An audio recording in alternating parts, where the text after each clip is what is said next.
आओ शोर मचाओ, हमारी हिम्मत बढ़ाओ।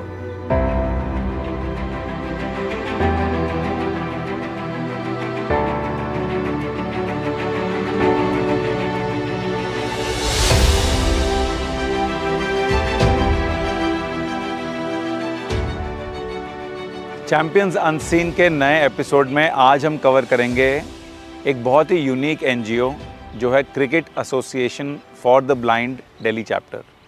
ये एक्चुअली एक डिस्ट्रिक्ट एसोसिएशन है ब्लाइंड क्रिकेट की, और ये CABI जो cricket association for blind India को रिपोर्ट करती है। जैसे सिमिलर स्ट्रक्चर है जैसे क्रिकेट का है। और ये जो डिस्ट्रिक्ट एसोसिएशन है वो ना केवल एक एसोसिएशन है बट एक NGO भी है।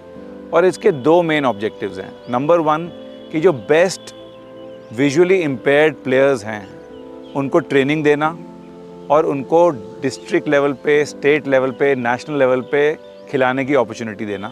और ये लोग दिल्ली की टीम भी बनाते हैं जो नेशनल्स में खेलती है।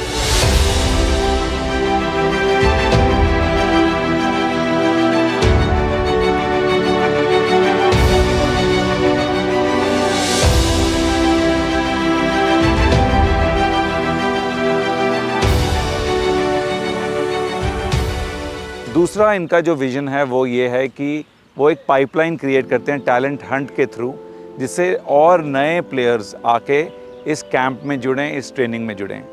इनका मेन फोकस है एलीट ट्रेनिंग, कि अच्छे प्लेयर्स को लेके उन पे फोकस करके उनको एलीट ट्रेनिंग देके उनको इंडिया तक ले जाना। इस ग्राउंड से, इस पिच से 5 मेंस प्लेयर जो इंडिया के लिए खेल चुके हैं वो निकले हैं, और 1 विमेंस प्लेयर जो इंडिया के लिए खेल चुकी हैं। करंटली एक प्लेयर हैं जो इंडिया को रिप्रेजेंट करते हैं और पिछले 5 साल से इंडिया के लिए खेल रहे हैं सिर्फ इसी ग्राउंड से। और this is the beauty of this NGO। और आज इसको पूरा कवर करेंगे, समझेंगे कि इनका विज़न क्या है, कहाँ से उनकी जर्नी रही और क्या क्या उन्होंने सक्सेस अचीव किया।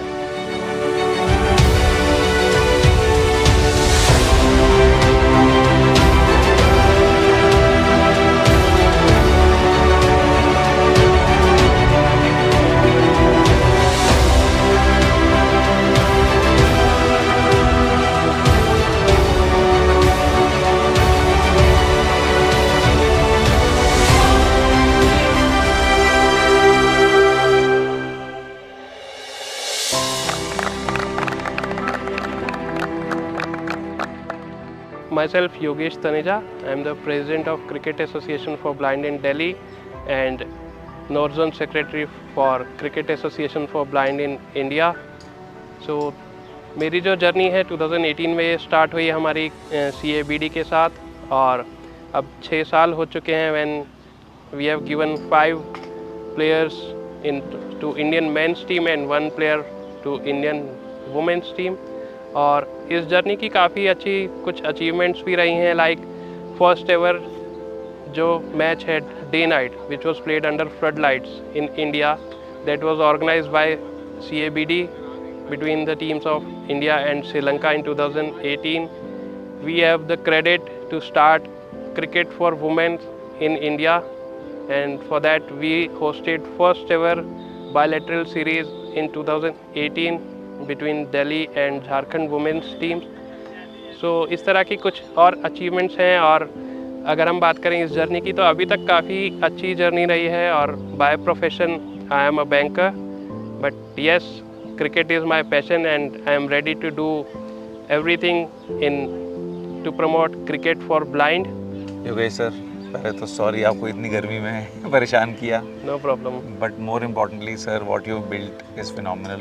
Everyone has such amazing things to say आपके बारे में। इतने लोगों को अपॉर्चुनिटी मिल रही है आपके इस एफर्ट के थ्रू।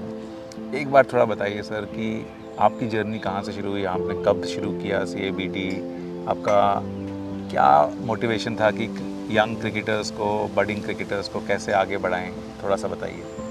जो इसके पीछे मोटिवेशन था वो हमारा था कि 2016-17 में हमें चांस मिला मिस्टर डॉक्टर महांतेश GK जी से मिलने का, जो कि चेयरमैन है इस समय कैबी के, founder trustee Samarthanam trust and कैबी। तो उनसे मिलने का मौका मिला और काफ़ी इंस्पिरेशनल लगा हमें। तो मैं और जो हमारे जनरल सेक्रेटरी हैं CABD के मिस्टर शैलेंद्र यादव, तो हम लोगों ने उनके साथ इनफॉर्मली काम करना स्टार्ट किया कि दिल्ली में थोड़ा क्रिकेट और ब्लाइंड को प्रमोट किया जाए और इस लेवल पे लाया जाए कि यंगस्टर्स को चांस मिले। फिर 2018 में हमने फॉर्मली अपने आप एज अ सोसाइटी रजिस्टर किया, क्रिकेट एसोसिएशन फॉर ब्लाइंड इन दिल्ली के नाम से, और तब से लगभग अब 6 साल हो चुके हैं और हम निरंतर काम कर रहे हैं क्रिकेट फॉर द ब्लाइंड को डेवलप करने के लिए, और उसके ग्रास रूट पे दिल्ली लेवल पे हम लोग काम कर रहे हैं। सर एक बार थोड़ा मुझे स्ट्रक्चर पे समझना है कि कैबी जो है, जितना मैं समझ पाया हूँ, cricket association for blind for India, जो कि नेशनल बॉडी है जी, और CABD जो दिल्ली की स्टेट बॉडी है, जो कैबी को से एफिलिएटेड है या रिकग्नाइज्ड है, और जो आपके प्लेयर्स हैं वो नेशनल में कैबी के अंडर खेलेंगे फिर, जी करेक्ट? जी और करेक्ट। सर इसमें कोई BCCI का कोई रोल है, या अपने जो बाकी क्रिकेट चलती है आउटसाइड ऑफ ब्लाइंड क्रिकेट, उसका कोई इंटीग्रेशन है इसमें? इसमें अभी तक तो हम बात करें तो BCCI का कोई रोल नहीं है, और ना ही आउटसाइड ब्लाइंड क्रिकेट किसी का कोई इंटीग्रेशन है। और जो स्ट्रक्चर की आपने बात की, तो हम बात करते हैं कि जो कैबी है that is our national board, like BCCI अगर आप करेक्ट। नॉर्मल क्रिकेट में हाँ जी। बात करें कि वो उनको रिप्रेजेंट करता है, और उनके अंदर स्टेट बोर्ड्स होते हैं। So we have 28 state boards जो कि कैबी के अंडर से एफिलिएटेड है कैबी से, और BCCI ने एक कमेटी बनाई है जिसमें डिफरेंटली एबल्ड क्रिकेट को और ब्लाइंड क्रिकेट को प्रमोट करने के लिए उस क्रिकेट से कुछ मेंबर्स लिए गए हैं, लाइक डॉक्टर महांतेश जी के, जो हमारे कैबी के चेयरमैन हैं। हाँ जी। He is also a member of that committee. अच्छा, सो अब थोड़ा सा फॉर्मलाइज होना स्टार्ट हुआ है, बट अभी भी ऐसा अभी क्लियर नहीं है कि क्लियर उसका क्या नहीं है रोल कि होगा। क्या रोल होगा, क्योंकि BCCI का अगर वो आता है ब्लाइंड क्रिकेट को आगे ले जाने में, तो डेफिनेटली कुछ उनका कमर्शियल एस्पेक्ट भी होगा, बिल्कुल बूस्ट तो मिलेगा बूस्ट उससे। मिलेगा, और वो अभी इतना है नहीं। मतलब अगर हम बात करें क्रिकेट फॉर ब्लाइंड में या डिफरेंटली एबल्ड क्रिकेट में भी स्पॉन्सर्स उतने नहीं हैं, करेक्ट। तो उस पार्ट पे थोड़ा सा चल रहा है डिले। जो भी ये एक्टिविटीज़ हैं, प्लेयर्स को ट्रेन करना, ये ग्राउंड है, इक्विपमेंट है, गर्ल्स बता रही थी कि उनका आना जाना खाना सब जो मैनेज करते हैं, इसका खर्चा कैसे निकलता है सर अभी? हमारे कुछ अगर CABD की हम बात करते हैं, तो कुछ हमारे 1-2 स्पॉन्सर्स हैं जो रेगुलरली हमें एनुअल सपोर्ट देते हैं, जिसके थ्रू हम ये कैंप्स और इस तरह के कुछ प्रोजेक्ट्स रन कर पाते हैं। और कुछ सपोर्ट कभी कभी हमें Samarthanam trust for the disabled या कैबी के थ्रू मिलता है। लाइक अभी लास्ट वीक ही हमने 10 days cricket coaching come skilling camp for 50 visually impaired girls, अच्छा, कुछ क्रिकेट फैसिलिटी को डेवलप करने में, इंफ्रास्ट्रक्चर डेवलपमेंट करने में, तो that is the major requirement. And इसके साथ साथ फिर प्रैक्टिस कैंप्स होते हैं। दिल्ली में हमने पिछले 3 साल से अपना एक टूर्नामेंट स्टार्ट किया, that is called talent Hunt tournament, जिसके थ्रू हम अपने बॉयज़ टीम, मेंस टीम के लिए सिलेक्शन करते हैं, और वो स्कूल लेवल पे हम लोग करते हैं। तो ये सारी मेजर रिक्वायरमेंट्स रहती हैं, but infrastructure is the major requirement. तो एक चीज़ मालूम, मतलब जो मेरे को बहुत हार्ड हिट करी, कि क्रिकेट से कॉन्फिडेंस बहुत मिल रहा है प्लेयर्स को, कि जब वो mobility is one of the biggest challenges, और जब क्रिकेट खेलना सीख लेते हैं और अच्छे लेवल पे खेलते हैं, तो उनको वो कॉन्फिडेंस मिलने लगता है। तो क्या ये एक आपका इम्पॉर्टेंट विजन है इस प्रोजेक्ट का, कि प्लेयर्स को कॉन्फिडेंस भी मिले और क्रिकेट के फील्ड के बाहर वो ज़्यादा अच्छे, कॉन्फिडेंटली बेटर अपॉर्चुनिटीज़ भी क्रिएट हों उनकी? Like cricket is just a medium, but overall जो हम ऑब्जेक्टिव या मोटिव देखें, तो वो ये है कि how to make them independent in their life. तो उसमें अब क्रिकेट है तो टीम बिल्डिंग भी आ जाता है, आप कैप्टेंसी देते हैं या किसी को वाइस कैप्टन बनाते हैं, लीडरशिप भी तो लीडरशिप ट्रेनिंग भी आती है। और साथ साथ हम मतलब बाकी प्रोग्राम्स भी करते हैं, लाइक असिस्टिव टेक्नोलॉजी की बात की, तो during COVID time when we were not able to come to the ground, सब कुछ स्टिल हो गया था, कोई वे आउट नहीं था बाहर मूव करने का, तो we provided them computer trainings, and we collaborated with few organizations, and we provided them like few players, around 10 to 12 players. We gave them subsidized laptops, and I took computer training online. So overall वो सारा मतलब motive रहता है कि किसी भी तरह से हम उनको हेल्प करें, बट वो इंडिपेंडेंट बने। 5 प्लेयर्स निकल के आए जो इंडिया के लिए खेल रहे हैं, विमेंस टीम इतनी स्ट्रांग बना दी आपने। अभी मुझे इरफान बता रहे थे कि दिल्ली एक ऐसा बोर्ड है जहाँ सेकंड लेवल की और थर्ड लेवल की टीम्स भी हैं। तो अब अगले 5 साल का क्या विजन है sir? How do you see success in the next 5 years? जब नेक्स्ट लाइक अपने अर्ली 6 years में we have given 5 men's player and 1 women player to Indian team, तो नेक्स्ट 5 इयर्स का विज़न वही है कि जितने ज़्यादा से ज़्यादा हम प्लेयर्स दे सकें और किसी भी तरह से हम इंडिपेंडेंट बना सकें, और जो इसके साथ साथ जॉब प्रॉस्पेक्ट हैं उसके लिए भी हम अपने प्लेयर्स को रेडी कर सकें। तो जितना ज़्यादा से ज़्यादा हम कर सकें और हम जितने ज़्यादा से ज़्यादा प्लेयर्स इंडियन टीम में दे सकें, लाइक वो 5 each, like for men and women we are targeting that will be for next amazing. 5 years. That will be amazing. So 10 players definitely we are. Journey कैसे रही? आपने कभी क्रिकेट खेला? आप cricket से कैसे अटैच हुए? Since school time मतलब क्रिकेट में इंटरेस्ट तो डेफिनेटली था, और फिर जब फॉर्मली हम क्रिकेट में आए कैबी के थ्रू, तो I have played 2 nationals as well, अच्छा 2020 and 21। Oh, the wow. Captain of Delhi team. अरे वाह सर, तो मैंने नेशनल 2 खेले हैं बेंगलोर में। तो वाओ उसके सर, बाद actually leading from the front इसे ही बोलते हैं ना sir. So we have 2 budding players from CABD जो दोनों नेशनल लेवल पे खेलती हैं, लक्ष्मी और नीतू कश्यप। लक्ष्मी, आपसे शुरू करूंगा, आप कब से क्रिकेट खेल रहे हो? सर मैं 2021 से लगातार खेल रही हूँ और CABD के लिए अपना टाइम दे रही हूँ। बट बचपन में क्रिकेट में इंटरेस्ट था? सर मेरा मतलब थोड़ा कहानी में थोड़ा अलग है, क्योंकि मैं थोड़ा मतलब मैं हरियाणा से बिलोंग करती हूँ। एक छोटा सा गांव है पेंगल, तो उधर ही। तो उसमें क्या हुआ था कि मेरे को पता ही नहीं था कि मेरे को ब्लाइंडनेस था। तो मैं अपना ग्रेजुएशन के लिए इधर दिल्ली आई, तो मेरे को पता चला कि ऐसा डिसेबिलिटी होता है। तो मेरे को कुछ स्कोप नहीं मिल पा रहा था। तो फिर मैं इधर इनसे CABD से मतलब मेंबर से कनेक्ट हुई, उन्होंने मेरे को अपॉर्चुनिटी दी। अब एक नाम बनाया, फिर उसके बाद मेरा अलग एक इस टाइम इनफैक्ट उन्होंने मेरे को बहुत चीज़ें सिखाई, क्योंकि मेरे को सब चीज़ों का पता ही नहीं था। मतलब इनफैक्ट पहले इंटरेस्ट नहीं था, एक प्लेयर में इंटरेस्ट जगाया उस चीज़ को लेके। लाइक CABD ने मेरे को बहुत हेल्प किया, मेरे को उस पूरा सिखाया कि कैसे करते हैं कैसे नहीं करते हैं। इनफैक्ट मतलब उसके साथ साथ मेरा स्टडीज़ का भी उन्होंने बहुत ख्याल रखा है। और in fact currently I am pursuing MBA from top B schools of India। कहाँ से? Faculty of Management Study, yeah। FMS Delhi। Yes, हाँ जी। and they helped me for like my all expense. They also helped me out in, yeah। Brilliant. और आप कब से खेल रहे हो? सर मैं 2020 से कंटिन्यू नेशनल में खेल रही हूँ, और मेरे को भी नहीं पहले पता था। मैं भी लेट ब्लाइंड हुई, तो मुझे भी कुछ भी नहीं पता था। ABCD मतलब पता करते कैसे, इवन चलते कैसे, मुझे कुछ भी नहीं पता था कि मैं इस फील्ड से हूँ ही नहीं। मैं एक नॉर्मल 16 में मेरा विज़न गया एंड 20 में मैंने नेशनल स्टार्टअप किया। देन CABD ने मुझे सपोर्ट किया, सेम ईयर की मेंबर मिले और उन्होंने मुझे प्रैक्टिस में ग्राउंड बुलाना स्टार्ट किया। मुझे ये तक नहीं पता था बॉल पकड़ते कैसे हैं। आज मैं ओपनिंग में बैटिंग पे जाती हूँ। और देन सपोर्ट इतना किया कि आज मैं रेलवे में वर्किंग हूँ एंड क्लरिकल जॉब में हूँ। एंड देन बस अपना क्रिकेट पे मेन फोकस तो क्रिकेट पे ही है। बट अगर if you don't mind my asking कि कैसे हुई ब्लाइंडनेस, कैसे हुई 2016 में? Suffering from continue fever 2 months and then vomiting, जिसकी वजह से मेरा ना विज़न बिल्कुल चला गया था। टोटली मैं ब्लाइंड हो चुकी थी। मुझे ABCD भी नहीं पता था कि ब्लाइंड बच्चे होते भी हैं। मतलब कॉलेजेस में जाते थे, बट मेरा कभी उनसे इंटरेक्ट नहीं हुआ कि ऐसे भी बच्चे होते हैं। सो इरफान, पहले तो बिग कॉन्ग्रेचुलेशन, आप 5 साल से इंडिया के लिए खेल रहे हो। Thank you sir. आप बता रहे थे आप ओपन भी करते हो, 4 डाउन भी खेलते हो, यस सर। और बॉलिंग भी कर लेते हो, अच्छे फील्डर भी हो। Yes sir. तो पहले तो मेरे को इंडियन टीम के बारे में बताओ, कैसे सिलेक्शन हुआ, कितने मैचेस खेल चुके हो? सर दरअसल हमें सिलेक्शन का एक प्रक्रिया होता है सर।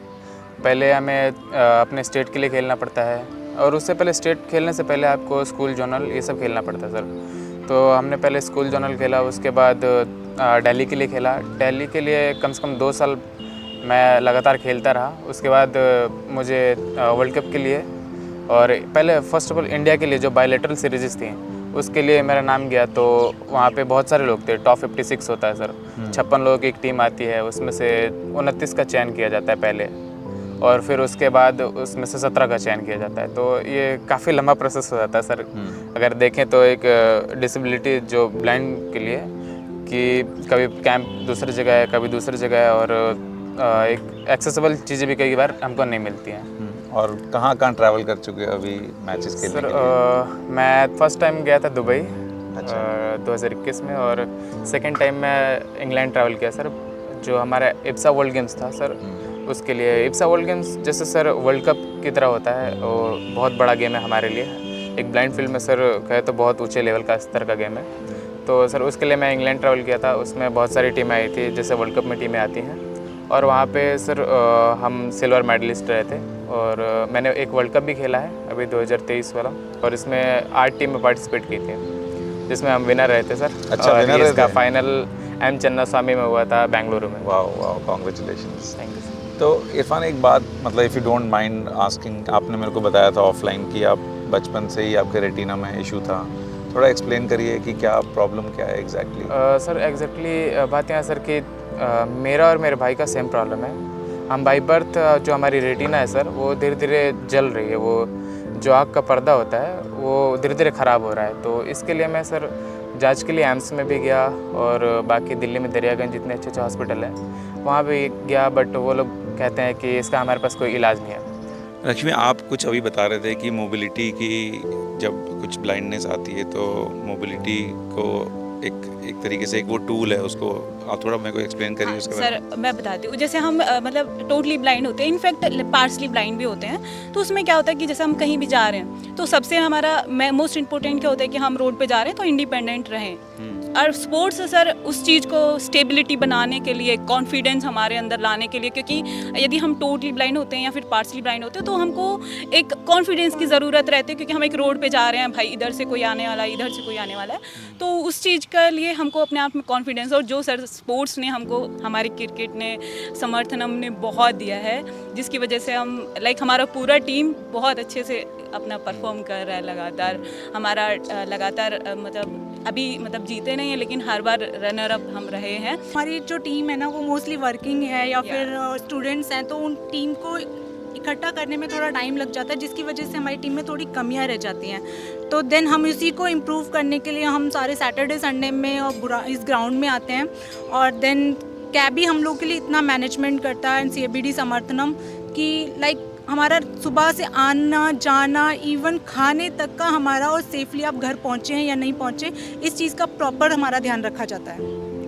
अब आप लोगों का दोनों, पहले मैं आपसे पूछूंगा कि गोल क्या है, आपको इंडिया के लिए खेलना है या रेलवेज़ में आगे बढ़ना है, या क्या क्या प्लान है आपका? मुझे वैसे तो इंडिया के लिए खेलना है। रेलवे क्या है कि ना स्पोर्ट पैरा को जॉब नहीं देती, वो नॉर्मल्स को जॉब देती है स्पोर्ट्स कैटेगरी में, बट हमारा फोकस तो इंडियन टीम को रिप्रेजेंट करना है। मैं आपको अगर मैं पूछूं कि एक तरफ है इंडियन टीम का सपना और एक तरफ आप इतने अच्छे कॉलेज से पढ़ रहे हैं, FMS से, you can get great jobs, कौन सा करियर प्रेफर करोगे? सर मैं चाहती हूँ मैं दोनों को साथ में लेके चलूँगी, क्योंकि स्पोर्ट्स मेरा एक अंदर से है कि मैं उसमें अपना खुद से चूज़ किया है मैंने। और FMS जो कि बहुत आपको पता ही है, उसका तो नाम ही ज़्यादा है। तो मैं चाहती हूँ कि सर उसके साथ साथ मैं इसको करूँ, ताकि all womens have ability to do something. So बस उसी का ही है मेरा कि मैं दोनों को साथ लेके और कुछ कर पाऊँ अपनी टीम के लिए, इंडिया टीम के लिए एंड CABD। नहीं, थैंक यू बहुत, आप लोग इतने ज़्यादा इंस्पिरेशन हो। मैं वही बोल रहा हूँ कि आप लोगों का कॉन्फिडेंस और एबिलिटी देख के ये लगता है कि उस चीज़ पे ज़्यादा फोकस रहना चाहिए रादर देन कि जो किसी हमारे पास है। Correct correct. Yes. Retina problem में सर ये होता है कि विदाउट लाइट आप कहीं चल भी नहीं सकते, अंधेरे में बहुत प्रॉब्लम होता है मुझे। और फ्यूचर का क्या प्लान है, क्या क्या ड्रीम्स देखते हो आगे जाके? फ्यूचर ड्रीम तो पैशन क्रिकेट है मेरा, क्रिकेट तो खेलना है जहाँ तक जाए। क्योंकि आप देखेंगे सर भारत में अभी ब्लाइंड क्रिकेट को उस तरह से सपोर्ट नहीं मिला जैसे नॉर्मल क्रिकेट को मिल रहा है। तो सर उस चीज़ का मुझे इंतज़ार रहेगा कि कब लोग हमारे क्रिकेट को पसंद करेंगे और कब हम ऊपर तक जाएंगे, और कब हमारे जो जूनियर्स हैं सर, हमसे जूनियर, वो इस चीज़ को अपना फ्यूचर मान के चलेंगे सर। तो इसमें सर फ्यूचर सॉरी नहीं मतलब कि इसमें आप कहें तो सर कई बार ऐसा लगता है कि कुछ फ्यूचर नहीं दिख रहा है, और कई बार ऐसा लगता है कि हाँ ठीक है करेंगे, अच्छा रहेगा। इसमें क्या पता एक टाइम आएगा जब BCCI जैसे बॉडी हमको सपोर्ट करेगी। चलो, आपसे मिलके तो बहुत अच्छा लगा, और आपकी स्ट्रगल्स भी रियल हैं। आई रियली होप कि जब तक ऑपरेशन का टाइम आए वो चमत्कारी ऑपरेशन हो जाए and you feel better. Thank you sir. तब तक खेलते रहिए। बिल्कुल थैंक यू। मैं सर अपने जो दिल्ली क्रिकेट बॉडी है सर CABD, उसका मैं बहुत बहुत धन्यवाद देता हूँ सर, क्योंकि एक वो माध्यम है सर जहाँ अभी मैं जहाँ खड़ा हूँ वो एक माध्यम बन के आया मेरे पास कि ऐसी अपॉर्चुनिटी दिया मुझे दिल्ली क्रिकेट एसोसिएशन। तो मैं बहुत बहुत धन्यवाद करता हूँ हमारे कोच, हमारे योगेश सर का, लवली भैया का एंड शैलेंद्र सर का। एंड मैं थैंक यू करता हूँ sir Indian blind cricket team का, जो मतलब मुझे इतना अच्छा अपॉर्चुनिटी दिया है इंडिया के लिए खेलने के लिए, और ऐसे लेवल में मैं हूँ अभी। Thank you, all Thank the you, sir. Best for future. Sir, पहले तो आप ये बताइए आप कब से जुड़े CABD से, ब्लाइंड क्रिकेट से, थोड़ा सा अपनी हिस्ट्री बताइए। CABD यानी cricket association for the blind का गठन हुआ था 2018 में जुलाई में। उसके बाद मैं तुरंत बाद ही कुछ 4 महीने के अंदर में ही मैं CABD के साथ जुड़ गया था। दिसंबर में एक सीरीज़ थी Jharkhand versus Delhi women's team का। अच्छा। तो मैं तुरंत उनके साथ में जुड़ गया था। लास्ट मैच से मैं जुड़ा था बस उनके साथ में। एंड देन उसके बाद में नागेश ट्रॉफी का भी आगाज़ उसी साल में ही हुआ था, जो मेंस का नेशनल है। तो उसमें थोड़ा सा लेट जुड़ा था। दिल्ली की टीम क्वार्टर फाइनल में पहुंच चुकी थी, तो मैं वहां से उनके साथ में जुड़ा था। तो उस दौरान बॉयज़ टीम और गर्ल्स टीम से जुड़ा 2018 में, और अभी तक मैं उनके साथ कंटिन्यू कर रहा हूँ दिल्ली टीम के साथ। कैसे सर मोटिवेशन आया कि मतलब आपका क्या एसोसिएशन था? कोई ऐसे लोग बच्चों को देखा था या कोई फैमिली में या कोई एक्सटेंडेड कि ब्लाइंड क्रिकेट में कैसे जुड़ने का वो कैसे विजन कैसे आया वो? ब्लाइंड क्रिकेट में मेरे कुछ मतलब कलीग्स आप इस टाइम में क्रिकेट एसोसिएशन ब्लाइंड में, जैसे हमारे ऑनरेबल जनरल सेक्रेटरी हैं शैलेंद्र यादव हो गए, योगेश तनेजा जी हो गए, लवली ग्रोवर जी हो गए, तो ये सब ब्लाइंड कम्युनिटी से जुड़े हुए थे। तो इनके साथ में मैं काफ़ी टाइम पहले जुड़ चुका था। तो वहाँ से ब्लाइंड क्रिकेट को भी मैंने जाना था और देखा था। तो उसके बाद में जब इनसे ये गठन हुआ तो इन्होंने मेरे से बात की कि सर अगर आप टाइम दे सकते हैं तो हम चाहते हैं कि आप आकर हमारी टीम को थोड़ा सा मोटिवेशन दें या डिसिप्लिन में रखें, जिस तरीके से आप कभी हमारे साथ जुड़े थे। तो वहाँ से मैं इनके साथ में जुड़ा। तो धीमे धीमे करके इस तरीके से अभी आज टीम को ब्लाइंड क्रिकेट एकदम डिफरेंट क्रिकेट है। तो इसको जब मैं इनके साथ जुड़ा तो पहले मुझे इसको समझना पड़ा, मुझे इसके बारे में पूरा जानना पड़ा कि किस तरीके से मैं ब्लाइंड्स को टैकल करूँगा, उनको क्या समझाऊँ कि उनको ईजिली समझ में आए, किस तरीके से उनका प्रैक्टिस करवाऊँ। तो वो सारी चीज़ें मेरे को भी थोड़ा टाइम मैंने भी लिया। सर एक बार थोड़ा सा टेक्निकल समझा दो। अभी आपने बोला B1 B2, थोड़ा समझाइए कि कैसे होता है, B1 क्या है, B2 क्या है? मैं आपको बता देता हूँ कि विज़न के हिसाब से ये तीनों क्राइटेरिया रखे गए हैं कि जैसे 100% ब्लाइंड, जिसको बिल्कुल भी कुछ नज़र नहीं आता, कुछ रोशनी नज़र भी नहीं आती है, उसे हम कहते हैं B1 कैटेगरी का। तो B1 कैटेगरी यानी 100% ब्लाइंड। थोड़ी सी रोशनी या मतलब आप कहें कि स्लाइटली हल्का सा पिच पे 3 से 5 मीटर तक अगर नज़र आएगा तो B2 कैटेगरी, और उससे थोड़ा सा ऊपर तो पार्शली ब्लाइंड में हम उसको लेकर आते हैं, तो वो B3 कैटेगरी में लेकर आते हैं सर उसको। 11 की टीम में 4 B1 का कंपलसरी होना है। 4 B1 होने चाहिए। और बैटिंग ऑर्डर भी उनका होता है कि एक सर्कल बनाया जाता है B1 B2 और B3, यानी अच्छा, कि ऐसे सर्कल alternate के करते तहत हैं। आते हैं कि अगर आप चाहे B1 को भेजें चाहे B2 या B3, 2 पर्सन भेजेंगे, लेकिन जैसे कोई आउट होगा तो तीसरा पर्सन वही आएगा समझ गया। जो उस सर्कल के ताकि कोई डिसएडवांटेज ना मिले। डिसएडवांटेज नहीं मिले कि सारे पार्शली ऊपर भेजे और B1 को नहीं भेजेंगे। और B2 B3 का भी कोई कोटा है? B2 B3 का कि B3 मैक्सिमम 4 रह सकते हैं, लेकिन B2 आप 7 के साथ भी रख सकते हैं। अच्छा समझ गया। हाँ ठीक है। और B1 का B1 मिनिमम 4 चाहिए। मिनिमम 4 चाहिए, मैक्सिमम कितने भी रख सकते हैं। हाँ ठीक है। तो और सर ऑफ कोर्स ये बॉल है, इसमें तो साउंड का है। साउंड का साउंड है। अब ये चश्मे का बताइए थोड़ा सा। ये जो चश्मा है ये भी B1 कैटेगरी के खिलाड़ी को होता है। इसके बाहर या अंदर में हम टेपिंग लगाते हैं, तो उसकी चश्मा जब ये खिलाड़ी पहनते हैं, अगर हल्का सा भी किसी मतलब 1 या 2% किसी को रोशनी भी नजर आती है, तो इसको पहनने के बाद में वो रोशनी लेवल भी प्लेइंग फील्ड हो जाएगा। एकदम हाँ, कि ब्लैंक सारे हो जाएगा। जितने- उसके लिए सब कुछ बॉलिंग के अंदर में भी मैंडेटरी ओवर होते हैं इनके 40%, यानी कि 8 ओवर इनको मैंडेटरी होते हैं कि B1 को ही डालना है। तो ये T20 क्रिकेट है सर? T20 क्रिकेट की। और इसमें सर अंडर आर्म बॉलिंग होती है? हाँ, इसके अंदर में अंडर आर्म बॉलिंग होती है। उसके कारण ये है कि ये जो बॉल है, ये जैसे आवाज़ आ रही है तो ये साउंड है। अगर ओवर आर्म फेंकेंगे तो जब स्पॉट पड़ेगा या तो तभी पता चलेगा, तो साउंड से ही वो कनेक्ट करते हैं बॉल को। तो इसको अंडर आर्म फेंका जाता है जब बॉल, जैसे आपको मैं पिच दिखाता हूँ, हाँ, पिच आप एक पे बार एक बताइए। सेंटर लाइन लगी हुई है। तो बॉलर अगर यहाँ से बॉल कर रहा है तो इस सेंटर लाइन से पहले ड्रॉप करेगा अपना फर्स्ट स्पॉट। एक टिप्पा। हाँ यस, क्योंकि अगर वो बॉल को आगे फेंकता है, बैट्समैन के पास फेंकता है, तो वो ये साउंड हवा में तो नहीं आएगी उसको। हाँ, तो समझ वो नहीं उस पाएगी। बॉल को पता नहीं कर पाएगा, रीड नहीं कर पाएगा कि कहाँ से आ रही है। तो अगर वो तो फर्स्ट बाउंस से थोड़ा आइडिया लग जाएगा कि फर्स्ट कहाँ हो रहा बाउंस के बाद ये बॉल लुढ़कती हुई आएगी या जैसे भी आएगी, तो उसको बीच बीच में ऐसे करके आवाज़ आएगी, जिससे वो कनेक्ट करेगा कि मुझे कब बैट को अपने। B1 अगर जब खेलता है तो अब ये विकेट हमारा देखेंगे, लोहे का बना हुआ स्टंप है, तो उसमें पीछे राउंड क्लिप भी लगा हुआ है कि जैसे इस तरीके से साउंड करता है कीपर उसको, बॉलर को बताने के लिए कि स्टंप यहाँ पर है, उसके बाद में वो क्लैपिंग करके बताता है हेयर हेयर हेयर, यहाँ पर करना है, यहाँ करना है, वो क्लैपिंग करके बताता है। बैट्समैन से पूछना पड़ता है बैट्समैन रेडी, जब बैट्समैन बोलता है यस, तब वो वहाँ से जब बॉल रिलीज करते हैं तो बॉल रिलीज और एक साउंड वो साथ में देते हैं प्ले।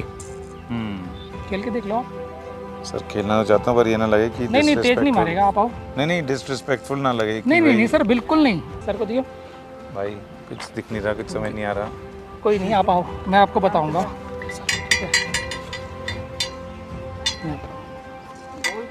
ये सर आप विकेट कहाँ है? हाँ ये ना यहाँ पर, हाँ। अब आप ये 1 2 3 ये लेग हो गया स्टंप, ठीक है।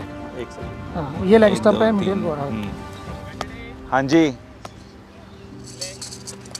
ठीक, यस सर, गुड शॉट, आ गया। अभी आपने बैटिंग वैटिंग कुछ नहीं रखा ना, तो तेज भी लेट हो गया। लेग तक थोड़ा सा ये सभी के लिए डिफिकल्ट है, B1 के लिए तो। अरे सर बहुत मेहनत का। B1 के लिए तो बहुत सारा है सर, मतलब 4 खिलाड़ी तो आप ये समझिए कि मतलब वो अपने वहाँ पर ही खड़े स्टैचू की तरह और वहीं दाएं बाएं डाइव करेंगे, बट 7 खिलाड़ियों की पूरी बाउंड्री, बॉलिंग, कीपिंग सब उन्हीं को ही करना है। टफ काम है बहुत। तो वो थोड़ा सा टफ काम रहता है, ये हमारी टीम के अंदर में Thank ये you, थोड़ी भाई। प्रॉब्लम है। Thank you sir, thank you very much. Thank you very much sir, आपका भी बहुत अच्छा लगा सर आपसे मिलके, बहुत ही अच्छा काम कर रहे हैं सर, मतलब इस तरीके के रिजल्ट्स प्रोड्यूस करना फिनोमिनल। अब अगले 5 साल में सर बॉयज़ 5 गर्ल्स इंडिया के लिए खेलें, ये टारगेट है जो आपने क्रिएट किया है, that is phenomenal. Thank you so and much. Thank you again sir for Thank you. All your efforts here, और I will just wish you good luck. हमारी तरफ से sir our best endeavour is कि आपकी story जितनी ज़्यादा spread हो पाए, उतना ज़्यादा लोगों को मालूम पड़े, so that many people can attach themselves to support your cause. Thank you so much, and thank you so much for choosing us, because giving us a platform is really a big thing for us. So thank you to you and your entire team. नहीं, thank you sir, thank you very much. This series of Champions Unseen is supported by this very unique brand OneWin. OneWin एक इतना unique brand है कि वो India के sports ecosystem को promote करने के लिए बहुत ज़्यादा एफर्ट कर रहा है। ये जो सीरीज़ है चैम्पियंस अनसीन, यहाँ पे ये एंडेवर है कि हम अलग अलग NGOs में जाएं, ऑल ओवर इंडिया उनका एफर्ट्स देखें और उनकी स्टोरी को प्रमोट करें। And part of this is कि OneWin एक डोनेशन करेगा हर NGO को, there will be a baseline donation, and of course जितने ज़्यादा व्यूज़ बढ़ेंगे उनके वीडियोस के, डोनेशन और बढ़ती जाएगी। There is a contribution of 1 rupee for every view that is received on these videos. So thank you so much OneWin. We care, we share. OneWin.